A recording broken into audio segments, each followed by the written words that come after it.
Welcome to this week's episode of Success Through Connections, and I'm your host, Zelda. I'm going to have a special guest with us today. Her name is Angela Timberlake, and we met a couple of weeks ago. I love to tell people how I made the connection with my guest.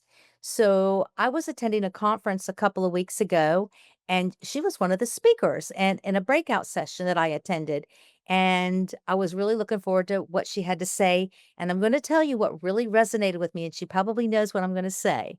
It blew me away when she said, women do not toot their own horn enough. And it's so true. And I thought about that and I went home and I emailed her and said, "You're so right." And I went home and I was attending a meeting a couple of days later. And I'm going to tell you, Angela, I tooted my horn. I That let makes me happy. I absolutely tooted my horn. And it was a good feeling too. So it made me feel good. So yay for that. I appreciate Yeah. that. We're going to really do some really interesting talking today about what she does as a coach. She is the president, Angela is the president of Elevate Women and also the president and founder of Brilliant Leadership Group. I know that she's a business coach. She works with people who are on boards and different leaders, and if I'm not mistaken, you're a coach for those who are current and future C-suite leaders, and you also work with boards to help them become more confident, which is awesome. I know I've been asked to be on boards before where I feel like, why'd you ask me to be on this board? And you don't feel confident. So I can relate to those feelings. So welcome to Success Through Connections. We're so glad to have you, Angela. Thank you so much, Zelda. It's an honor to be here. And I'm excited to talk about something that I think you found out that I'm deeply passionate about, and that's building leadership legacies and the real power behind authentic connections. So this is perfect. Yes, I'm all about authentic connections. I think that's where it's at. I'm just not, I've never been the salesy kind of person. It's like, take it or leave it. This is who I am. And you build a relationship from there. And I just loved when you were speaking. It was just so awesome. So I thought, gotta have Angela, gotta have her. So, Angela, I'm going to jump right in. I want to know, was there during your career, when you decided to become a coach, was there this aha moment when you said, I think I have a calling. I'm going to be a coach. And you weren't just any coach, you wanted to go to those who were in the C-suite. Was there an aha moment? What was it that brought you to that? It was, I don't know if there was an aha moment. It was more of, a career of helping others find the best version of themselves. Right. And so that's where I realized that was sort of my sweet spot and what I wanted my legacy to be. And I just got so much joy and passion coming out of helping people realize their own aha moments. And the more that you can help someone be an effective leader, leading an entire organization, the ripple effect that has, right? So it's not only making them a better person for themselves, but then everyone that is in their wake is just a better person, happier in their roles, and feels a sense of purpose in what they're doing. So that was sort of the aha of, how can I do this not only just for, one person at a time, but the work through Elevate Women was how do I do that a community at a time?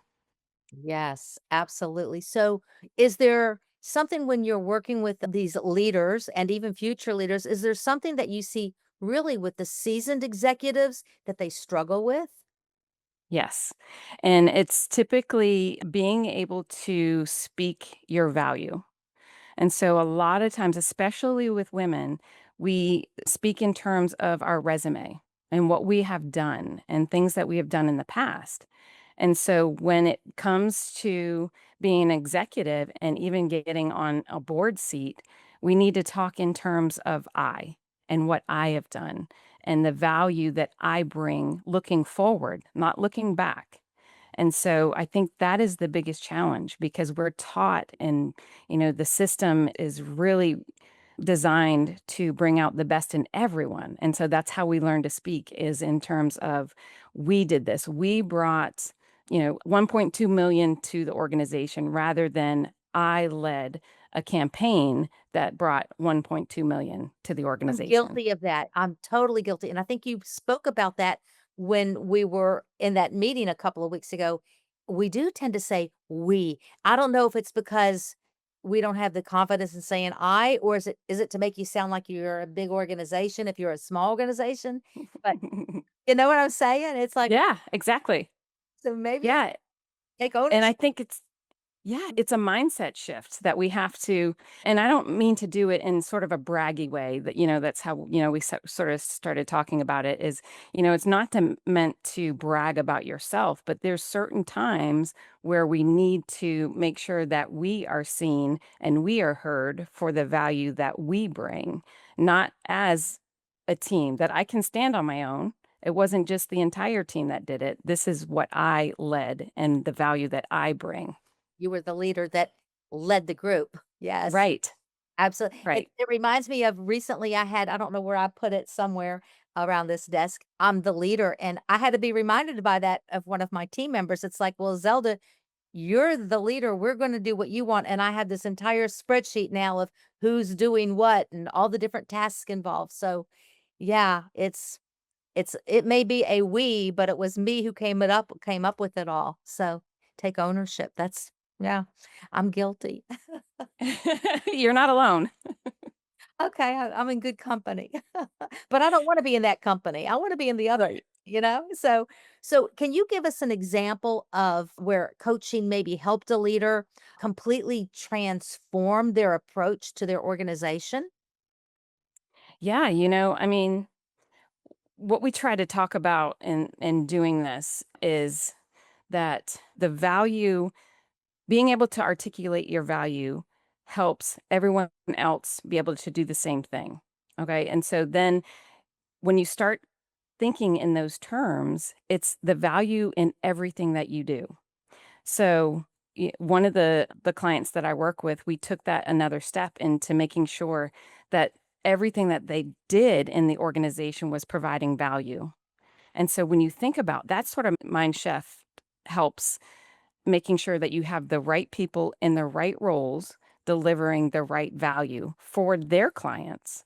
And so, when you start thinking in those terms and not just putting out a great product or not just putting out what the customer asked for or your client asked for, but if you think of in terms of value, then it entirely shifts in making you think, is what we're doing valuable?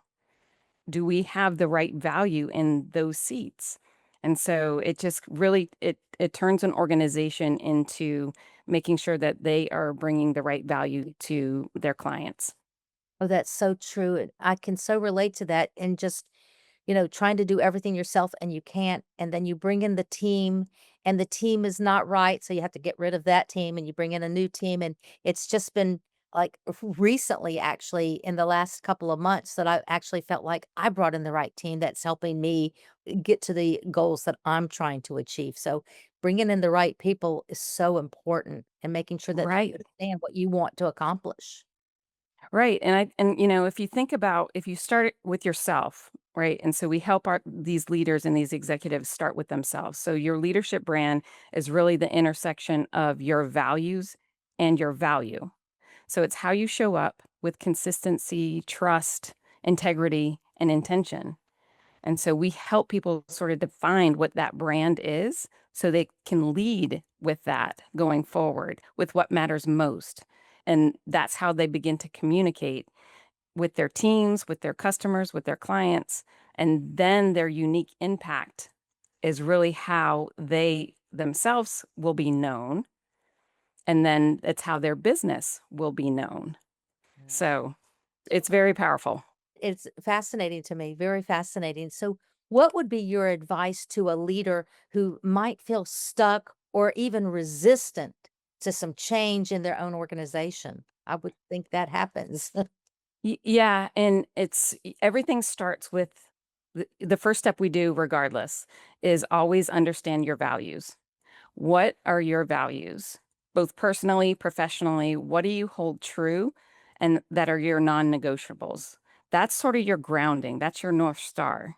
How do you And get so them to everything start thinking in those terms? Are there questions they should be asking? Can you give us a couple of tips? Yeah, I mean, it's so And if you think about every relationship that is so successful, you don't have to think about it. What is about that relationship? Is it trust? Is it respect? Is it integrity? So I think you can start with that. The basics, of your most simplest friendship that you, wherever you l- end ended, it just starts right back up, right? There's something about that relationship, and you think about what those values are, and you can start there, and you can start simple. And then it's being able to turn that into, how what do you value? And then you can start thinking about the value that you bring. So I think it's just starting there is what you value most, and then you can build everything around that. Okay. Well, are there common mistakes that you see organizations make when they're trying to develop future leaders? Yes, I think it's putting people in placeholder positions. So, meaning that they don't understand the value. They don't understand their values, and they're not in tune with the value that they bring. And so they sort of pigeonhole them into a career or into a path that may not be aligned. And so that that is a recipe for disaster in both that person's career and in the organization and in the clients that they serve. So it's really, I think it's at the core of everything is understanding what they value and the value that they bring to the table so that you can get them in the right roles. That's so interesting. I was listening to a friend a couple of months ago, and she was explaining this team she was putting together for this new company she was launching. And it was fascinating. I said, "Well, why did you select this one and this one?" And she said, "Well, this particular person, her strength is being in front of people. And so I'm putting her in charge of new clients because she's so friendly and so outgoing that she would be a fantastic face of the company for the first touch." And it's knowing what someone's strength is, their value, their strengths are. And then it was like, "Okay, well, why did you pick this one?" And she would go through each one of so there was a lot of thought into the people in that leadership roles that she was placing. I thought it was very fascinating. It was like, we're not just Yeah. things on the wall and see what they stick. Right. And a lot of people are promoted into management, into leadership roles because they're good at what they do. And many times people aren't asked. They're not asked, do you want to go in this direction? Do you want to lead people? Do you even enjoy bringing the best out of people? So, and then they don't give them the appropriate training, or they don't give them a coach. They don't give them a mentor to help them along the way. Yeah. Yeah, for sure. So, how do you tailor your executive coaching when you're working with someone on that fast growth plan? Yeah, so through Brilliant Leadership Group, it is more boutique. So it is aligned. It is all custom coaching. So we work with that person, and that's the first thing that we start working with is, what are your values? What do you hold true? What about your role brings these values out?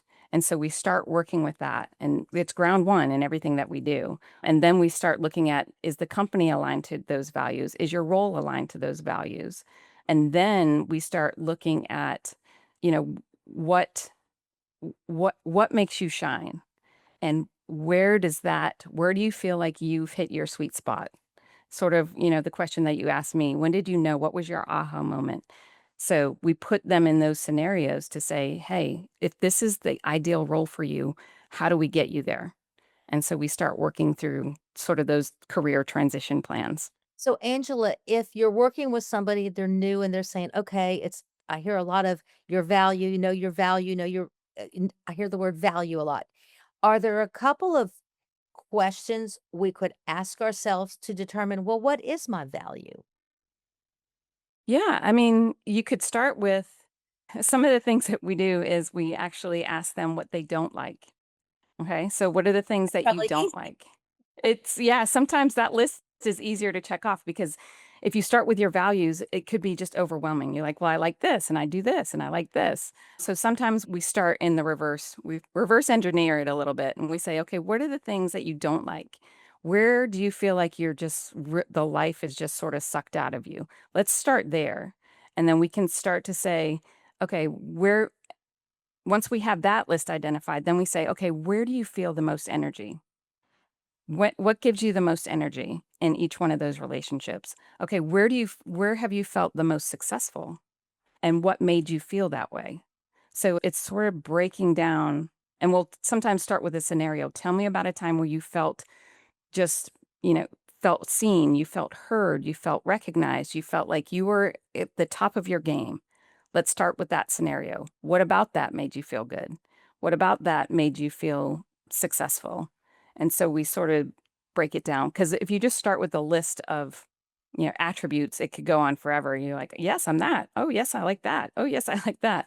But if you go to a scenario base and start from, you know, a feeling of this is where I felt at my best and work back from that, I think that's the best place to start to narrow that down. That's a great answer. That's helpful because I kept hearing value, value. Well, what if I don't know what my value is? But those are good questions to make you start thinking, well, this is my value. So how do you measure whether your coaching or development programs are really helping move the needle for a company?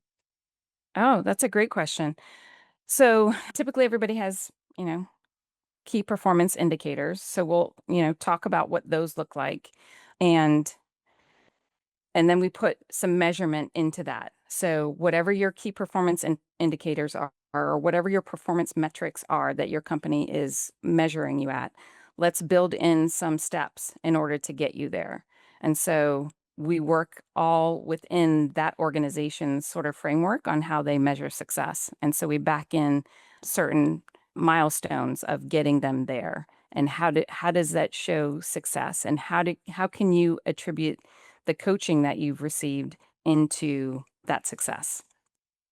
So are there when you're coaching board members, okay, we are working with the board, are there some key traits or some skills that separate a strong board from a dysfunctional one? Oh, that's a loaded question. I've been on both. Yes. Yep. I mean, yes. Yes. I think so. Every board is different, just like every organization is different. And so it's key to have the correct makeup. So a lot of times a board is put together through actually 85% of those roles are put together through connections, right? Their network. Mhm. And so sometimes it's not filling in an actual functional need. It's just because, oh, I know you'll be great on the board. And so sometimes you get too many finance people, you get too many HR people, you get too many sales people. If your board is not balanced, same with your executive team, it's not balanced to the actual needs of the organization, then it becomes a little dysfunctional. It comes, out of it's off balance.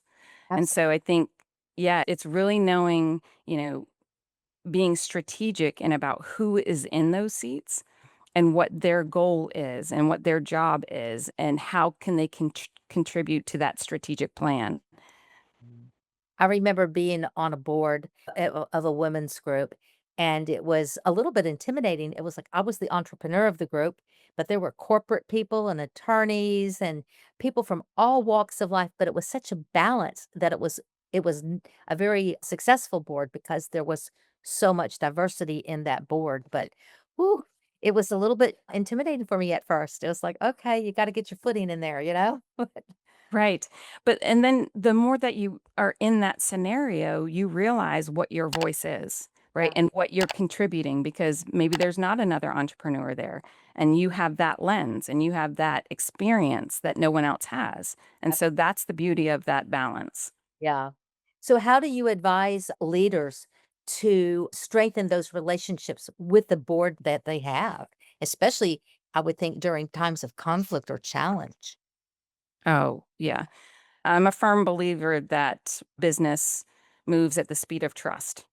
Okay. And so having and connections is key, right? Having connections, but connections to the next level, connections from a relationship standpoint. So if you have trust and if you've built a deeper connection and a relationship, then business moves faster.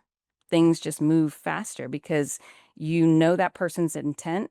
You know the questions that they're going to ask. You're not, second guessing it. You're not self doubting it. It's not projecting in any other way other than this is what's right for the business. And so it's That's a beautiful conversation that we're having because of the connections that you have, and it takes time, right? It takes time to get to know the board members. It takes time to get to know the executive team, but it's so much time well spent because of the rewards that pay off once you really have that trusting relationship. Yeah, I totally agree with you on that. So, what are some of the do you see any leadership trends happening in the horizon? Anything new happening that you're seeing on boards or just in leadership in general? On boards specifically, traditionally, it has always been you have to have a C-suite title in order to be on a board. And so what we have learned and what we're seeing now is it's gravitating a little bit more towards functional. So if you have an expertise but haven't are not quite in the C-suite, or if you have your own business, or if you have a strong functionality that has been demonstrated in other ways, then boards are gravitating towards that functional expertise Uh, over title. Which is good to know, and that's, something that's really powerful for business owners or people that are not in that corporate track to be in that C-suite. So, it's honing in on what we talk about is, narrowing your focus a little bit because especially for women, we feel like we're good at everything. We can do everything, and we're great multitaskers, right? But if you hone in on what that value is and what you specifically bring to that table and do it consistently and do it well and do it visibly, then that is very attractive because it brings that sort of cachet that's needed at that board level. yeah, I know from being an entrepreneur all my life, we do think differently than someone who's on the corporate trail. It's very different. And I've noticed that it's the one thing that always bugged me being on boards was being the entrepreneur, being at the top of that chain. I can make a decision like that. Whereas when you're in the corporate world, it doesn't move quite so fast. All the check boxes that Frustrated have to me. be checked. Yeah, it was like, Yes. "Can't you just make up your mind?" I was like, "We have to check all the boxes," like you said. Yeah, it was like that. Exactly, all 20 minds that go into that. Yeah, so is there any one particular lesson you can think of that you've learned by working closely with these high-level leaders that you apply in your own life? Yes, and which actually played out in my career as well, and that is the value of relationships. So, one of the things, especially in that corporate ladder, and sometimes even in business ownership, you're so focused on your clients, you're so focused on your customers and the team around you inside those walls. And so, you're not always gonna be in those walls. And not having relationships outside of those becomes very lonely, and you feel like you have to start over. And so I've seen that time and time again, not even just in myself, but in executives who have gone up so far in an organization and had so many relationships, and then when they leave that organization, it's like crickets. And so they feel very much left out. They feel almost on an island. And so that is the one thing that I'm very strong in helping people understand is build relationships outside of your organization. Build them in the community, build them in your neighborhood. However it is, just make sure that you're being very thoughtful and intentional about relationships outside of your walls. Angela, that to me is brilliant because I live in a 55 plus community where I'm one of the very few who work. And I can see how you would feel like you lose your identity when you leave work because you're like, well, now what do I do? I'm not going to sit in a rocking chair here. So I totally think you're absolutely right. You have to get involved with things outside of work. I think, Yeah. yeah, And it's hard and this and knowing your brand and your value too helps you to introduce yourself yeah. outside of a title, right? Because you get so used to saying, "Hi, I'm Angela. I'm president of Elevate Women." And when you're not that, it becomes very awkward and very uncomfortable and you don't know how to express yourself. So, I think, making sure that this value and this brand stands the test of time and that's where it becomes your legacy. So if our we're getting close to the end of our time today, I want to make sure that our listeners know how they can reach you should they want to bring you on board. How do they get in touch? Yeah. Absolutely. So obviously all over social media, LinkedIn, Angela Timberlake on LinkedIn. If you want personalized executive coaching or executive coaching for your team or your board, then that is through Brilliant Leadership Group. If you're looking to be part of a cohort and eventually make it to the C suite or onto a board and be part of a broader network, then that's through Elevate Women. Okay, very good. And we'll put that in the show notes, or you can give me a call and I'll hook you up with Angela, no problem. So I have one final question for you. It is my signature question. And so here we go. So we're called Success Through Connections because I believe you need to be connected. Can you share with us a story about a time when an opportunity presented itself to you because of a connection or when you opened the door for someone because of a relationship that you had? I love this question. So, connection is really at the heart of what I do as an executive coach and with Elevate Women. And as I mentioned before, is one step further is into relationships, right? Building those deeper relationships. So, as a coach, the magic comes in when you've created a relationship that picks up right where you left off. It's so comfortable and natural that you talk about things that you might even not tell your spouse, you might not tell your partner, you might not even tell your close friends, but you built that deep relationship that you're comfortable in sharing it with your coach. That to me is just the ultimate. And I think, every one of us has one of those friends where you just pick up where you left off. So that's great. Now, personally, I have what I call a personal board. So I have 4 powerhouse women that I met here in Jacksonville. We come from all different industries, roles, backgrounds, but together we form a tribe that supports, challenges, and champions each other. We've opened doors for each other that none of us would have been able to do alone. We've shared influence, networks, wisdom, and not just for our careers, but we've gone, even further into our personal lives in order for us to stay grounded in who we are. So these women started off as connections and have become trusted advisors. And now, what I hope and what I expect will be lifelong friends. And my hope is that everyone finds something like this in their lifetime because I truly believe in the African proverb that if you want to go fast, go alone. If you want to go further, go together. So, as I mentioned before, progress in business moves at the speed of trust, and that's what connection really is about. Not just who you know, but how deeply you support, elevate, and trust one another along the way. That is I preach that. You're preaching to the choir right this minute. Actually, on the very first book I wrote, which is called The Art of Bouncing Back, I absolutely address I call it your inner circle, and everybody should have that group of girlfriends that they're gonna tell it to you the way it is. Not what you necessarily wanna hear, but what you need to hear. Right. Right. Yeah. And it didn't start that way, right? It just started as a No. connection and it was grown into something just so perfect that everybody needs. I have that group too. It's awesome. I highly recommend it to everybody. So that's really our show for this week. And just remember that success does not happen in isolation. It takes connections. So until next week, keep making those connections. And I hope that you and I get to connect soon. That's it for today. See you next week.